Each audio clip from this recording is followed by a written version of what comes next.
көрүүчүлөрү. Жасалма инчелик азыркы доорубузда болуп жаткан мүмкүнчүлүктөрдү кеңейтүү заманында мугалимдин акылдуу жардамчылары дагы көбөйгөн учуру. Буга чейин мугалим керектүү бир маалыматты, керектүү бир өзүнө керектүү каражаттарды буга чейин өзү жасап, өзү даярдап жүргөн болсо, азыр мугалимдердин өзүнүн жардамчылары бар. Бул жасалма инчелик. Жасалма инчеликтин ар түрдүү багыты бар. Биз бүгүн мугалимдерге дагы бир акылына акыл кошо турган жардамчы боло турган Gemini платформасы менен таанышабыз. Ал үчүн Google'га кирип, биз Gemini деп жазабыз, англисче. Gemini деп жазсаңыздар, чыгат. Эми бул жакта ар түрдүү чыгышы мүмкүн ошол багыттарда. Gemini бул бизде 3-4 багыты бар. Gemini айдын 3 багытын сиздерге санап берейин. Биринчиси бул тексттик формат менен иштей турган, экинчиси фото менен иштей турган, үчүнчүсү бул презентация менен иштей турган. Эми биз ошонун ичинен мисалы үчүн Google Gemini дегенди алалы, басып киребиз. Кирип бир аз күтөбүз.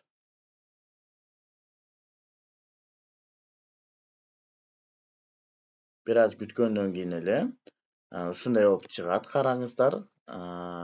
Чыккандан кийин эле мынакей перейти дегенди басып, же сиздерден регистрация деп чыгышы мүмкүн. Бул жактардан регистрация кылып койсоңуздар болот, же болбосо мынакей бул жакка мен салам деп жазам. Салам. Мага бул жактан өзү автоматтык жооп бере берет. Мага ДНК боюнча 20 суроолук өзгөчө тест керек. Жооптору менен деп жаздым. Мынакей өзгөчө тест түзүп берип атат. 10-чу функционалдуу боюнча, мынакей караңыздар, жооптору көрүп атасыздар. Аталыштары кандай? Ушундай кылып тесттерди түзүп алсаңыздар дагы болот. Эми бул жасалма инчелик сыяктуу эле Google Gemini ушул платформанын дагы эле бизге бир түрү бар. Ошону дагы айтып берейин. Бул Gemini платформасынын Google Gemini бул текст менен буга чейин ChatGPT'ни колдонгон болсоңуз, ошол сыяктуу эле. Бирок өзгөчөлүгү эмнеде? Ушул жакта image generator боюнча сөз кылабыз. Биринчини басып киребиз. Бул жака киргенден кийин сөзсүз түрдө регистрация жасап алсаңыздар жакшы болот. Через Google аркылуу жасайбыз, анткени бизге оңой болот. Бул жактан аккаунтубузду тандайбыз. Продолжитти басабыз.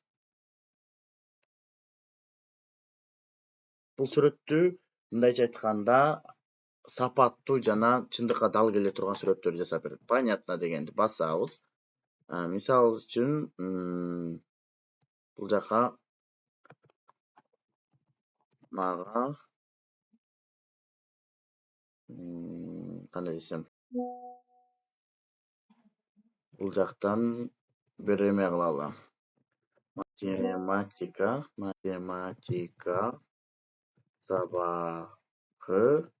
сабакты мугалим өтүп жатат дейли.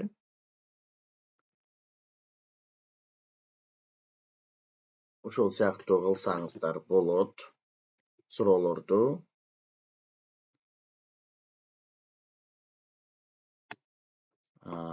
Команда сохранить дегенди бул жака каалаган сөздү сохранить этип койсоңуздар болот. Жылдыз берип, окей, сохранить этебиз. Кene азыр биздин сүрөтүбүз чыгышы керек.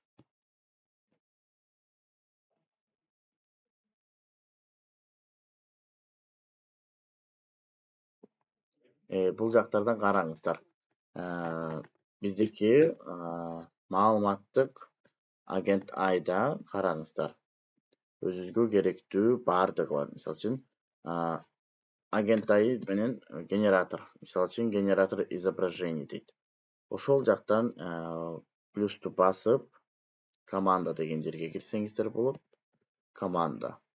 Бул жакта интернет бир аз жай болуп калса, интернеттериңиздер иштебей атса, бир аз көйгөй болушу мүмкүн, меникине окшоп, бирок бул жактан ар түрдүү багыт менен иштегенге болот. Мисалга мен математика сабакта мугалим өтүп жатат дедик. Бул жакка мынакей ссылка чыгарып берди. Ушул ссылканы копировать этип алабыз. Копировать этип алгандан кийин биз ушул бөлүктөн эле жаңы баракча ачып, ушул ссылканы вставить этсеңиздер, автоматтык түрдө бул көчүп баштайт. Кандай сүрөткө? Мынакей математика мугалими, караңыздар, балдарга математика сабагын өтүп жатат. Караңыздар, сапаты эми аябагандай жакшы чыгат. Ушундай сүрөттөрдү жасап алсаңыздар болот. Пропустить агент дегенди кайра басалы, жаңы сүрөт жасаш үчүн. Анда мен бул жака жазайын. Бардыгын түшүндүрүп жазамын. Эмне деп жазамын?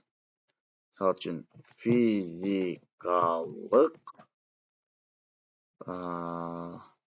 физика сабагын Альберт Эйнштейн, мисалы үчүн Альберт Эйнштейн сабагын өтүп атат деген сыяктуу. Альберт Эйнштейн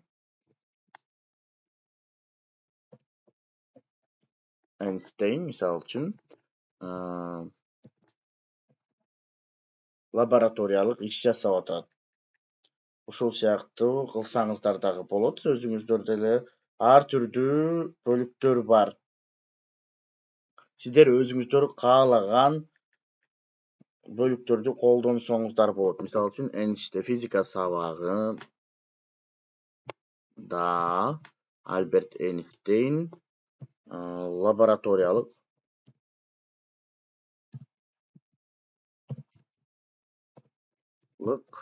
иш жасап жатат.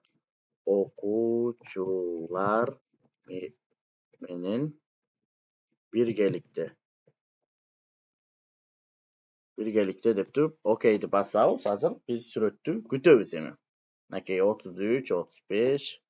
Бул бесплатный, канча жасасаңыздар дагы жасай бериңиздер. Бирок эми кандай айтайын? Сиздерге суроо жазып атканда досконально так жазышыңыздар керек. Эмне себептен? Ошол сиздерге чыгарып берет. Анан бул сүрөттү дагы эле ошол копировка кылып алабыз. Выделение алып, мыштан оң капталын басып. Андан кийин жаңы укладка ачып, баракча ачып, анан ошол ссылканы койсоңуздар, ставить этсеңиздер, бул ссылка автоматтык түрдө өзү загрузкага көчүп баштайт. Загрузка болуп баштайт. Загрузка болгондон кийин биз каалагандай жакта колдоно беребиз. Мисалга, мынакей азыр загрузка болуп атат. Мынакей загрузка болгучакты күтөбүз. Мисалы үчүн көчүрүп бүттүк. Бул жактан карап көрөлү. Караңыз. Кандай сонун сүрөттөр чыкты. Мынакей караңыз. Физика сабагы Альберт Эйнштейн менен окуучулар физикалык лаборатория жасап жатат. Караңыздар. Бул сүрөттөрдү мисалы үчүн кээ бир жактардан сапаты начар болуп калышы мүмкүн. Сапаты аябагандай жакшы чыгат. Ушундай кылып сиздер дагы колдонсоңуздар болот.